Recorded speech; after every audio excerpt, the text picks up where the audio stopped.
she's just like craning her neck looking for how to get away and get into the kitchen, because she's like, I'm not here for you, I'm here to get in the kitchen. Honestly, like, it's one of my favorite scenes out of all the Cinderella movies, because I remember we were both just watching it and we were like, oh, that is so sweet.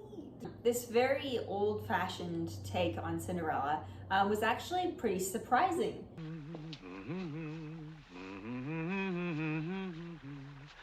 Cinderella. Good evening, Cinderella. Hello, welcome to the Cindy Show. I'm Rosie. And I'm Lily. Today we're reviewing the 1955 The Glass Slipper, which is the very first live-action adaptation of Cinderella, which is a pretty big deal. This one stars Leslie Caron and Michael Wilding. It's about Ella, who is kind of the socially awkward town outcast, and the movie starts with her meeting the fairy godmother figure named Mrs. Toquette, and they have a conversation at a pond, and they kind of bond and form this friendship. So then the next day, Ella goes back to the pond expecting to see her friend, and she ends up meeting the prince, who's just kind of relaxing by the pond. But he tells her that he is the son of the cook of the castle, so she doesn't know his true identity. And they end up meeting back up again, and he actually teaches her how to dance and invites her to the ball, which she is able to go to because Mrs. Toquette ends up stealing a dress for her to go to the ball in. Oh, isn't that beautiful? It's glass.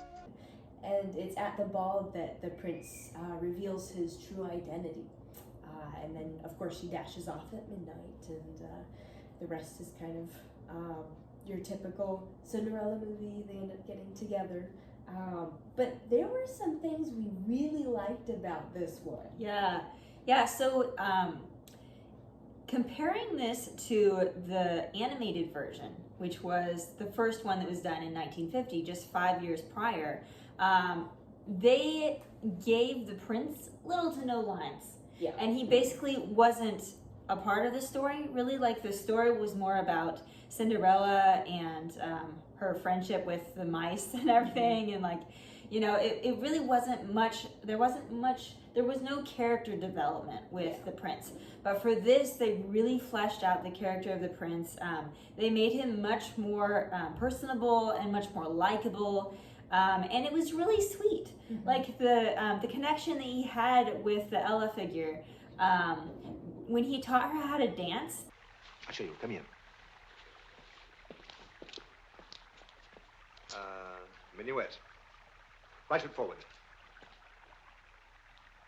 It's very practical, because like first he invites her to the ball, and then he's like, well, I guess you got to know how to dance, and so why don't I teach you? And so he just teaches her there, and it's very sweet. Yeah, that was my favorite scene in the whole movie, because I don't know, it was so innocent, and she was like trying really hard to get the steps, and he was just being really patient with her. Right, touch. And I think before that scene, she's like walking with her shoes, and he actually puts her shoes on her feet for her. Yeah. Which was, I don't know, it was really Before cute. there's any glass slipper involved, he's already helping her put her shoes on, which is really sweet. it was really sweet. Yeah. And by the time the ball up does happen, they've kind of already started to fall for each other. Yeah. It was really sweet. I read that this movie didn't do super well in the box office,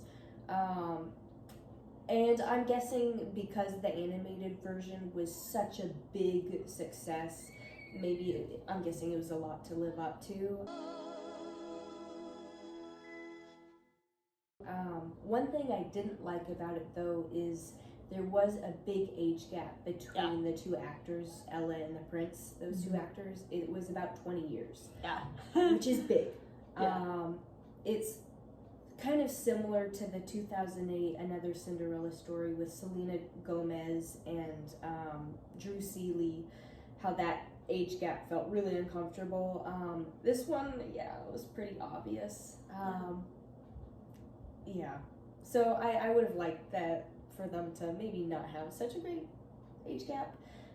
Also, this movie had some extended ballet scenes. Yes. So when Ella would go off in her imagination, like she was imagining that she was going to meet the cook's son at the palace, and there was this whole ballet sequence that she imagined in her mind of the cook's son like showing her all the things in the kitchen and having her taste test food, and like it was very elaborate and very long.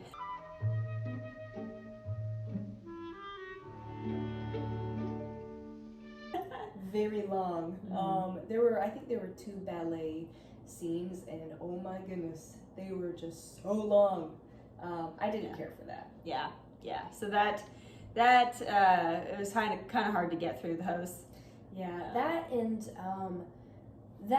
the age gap, and then the narration, honestly, I didn't really care for. I didn't really feel like they needed the narration, because they just kind of showed what the narrator was saying. So why do you need to say what you're showing? Why can't you just show it and let that be enough? Well, the narrator also had kind of a weird sense of humor, yeah, too. like a dry humor. Yeah, it was weird. Yeah, not my favorite. Yeah. Although I did also read that the narrator, Walter Pidgeon, he actually played the king in the 1965 Rodgers and Hammerstein's Cinderella TV movie, which is kind of a cool connection. Yeah, it's funny when there's connections like that. Yeah. But one of my favorite parts was when Prince Charles, his friend, who I forget what his name was, but so Prince Charles is in the castle and he's playing the piano and he's singing, and so his friend is like, "You're not well, Charles."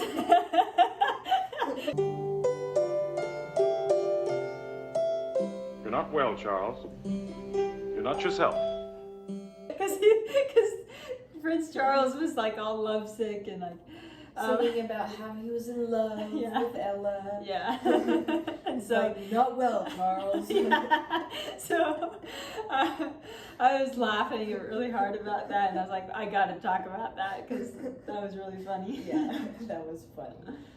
Another connection I thought of is, you know how that in the 2015 Cinderella, how Ella and the prince meet in the woods riding their horses, and he tells her that he's an apprentice? Yeah. I hope to see you again, miss. And I you. Well, she goes to the ball wanting to see him. Mm-hmm. She actually tells her stepmother she's not going to the ball to meet the prince. She wants to meet her friend. It's she, isn't it? Mm-hmm. And this one was the same, where she wasn't going to the ball to meet the prince. She wanted to see her friend that she liked, who she thought was the cook's son. So I thought that was kind of cool. And yeah, it when she got there to the ball, she was trying to find a way to escape to the kitchen so that she could see the cook's son. Yeah, she's just like, guys keep trying to dance with her, and she's just like craning her neck, looking for how to get away and get into the kitchen, because she's like, I'm not here for you. I'm here to get in the kitchen. I want to see my friend. Yeah. She asked where the kitchen was. Yeah. I felt like there was kind of a solid message in this movie about our need for love and friendship. Mm-hmm. I liked that the very first, the first extended scene was Ella meeting the fairy godmother figure and them forming a friendship, and how it was kind of really special for both of them, because they're both outcasts of the village. And then her relationship with the prince, becoming friends and then kind of falling for each other. I thought that was really sweet. Yeah, this very old-fashioned take on Cinderella was actually pretty surprising in some ways. Like how they really developed the prince's character. I was not expecting that, so they did a good job with that. Yeah. I'd say the scene where he teaches Ella how to dance, honestly, like, it's one of my favorite scenes out of all the Cinderella movies, because I remember we were both just watching it and we were like, that is so sweet. Yeah. Because it's just so, I don't know, so wholesome and innocent and pure. Mm-hmm. Yeah. was good. So what were we gonna rate this one? Yes, so we're gonna go with a 5.5 for this one. We had a little back and forth It's about hard. this. It's hard to compare some of them because I don't know. There's so many things that go into the rating, like whether we'd want to see it again, what we liked, what we didn't like about it, but kind of comparing it to all those Cinderella movies we have seen, it's kind of right there. Yeah. Not a bad rating. I enjoyed it. Yeah. I don't think I need to say it again for a while. Yeah. But yeah, I actually liked the glass slipper more than I liked the 1950 Disney's animated version. The Wow. very first one. That's high praise. Yeah. Yeah. Mm-hmm. Yep. Yeah. Yep. So we're kind of sticking this right in the middle of our selection of things we've rated so far. Yeah, kind of a solid middle. Yeah. So Alrighty. Thank you for watching, and let us know if you disagree. Let us know any other more fun facts that we haven't learned about, and keep letting us know what Cinderella movie adaptation you would like us to review next in the comments. yeah. All right. Catch you later. Bye. Bye.